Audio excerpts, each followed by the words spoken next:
Okay, this is the touchscreen display on the Engineer and Share temperature controller. The T plus and T minus are for setting the temperature. The H plus, H minus set the timer hour. M plus, M minus set the timer minutes. And the set button starts the timer. The reset button resets the timer.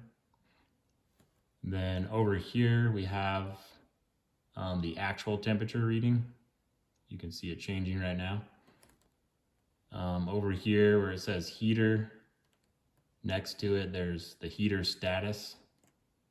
The toggle switch, the heater toggle switch on the back of the controller right now is set to low, and that's why it says running low. EOT stands for end of timer, and this is a checkbox. So if end of timer is set, the heater will shut off when the timer up here reaches 0. Over here is TD, which stands for time delay.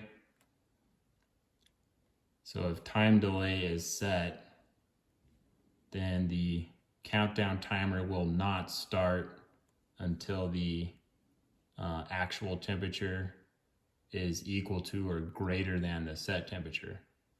So just to show you, TD is set, you set the timer, hit set.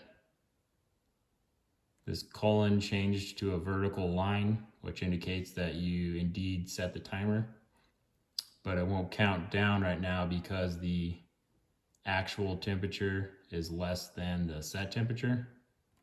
So if I change the set temperature like this, it went ahead and started the timer because the actual temperature is now greater than the set temperature. So the timer is started. So I'll hit reset. And that is pretty much it. Thanks.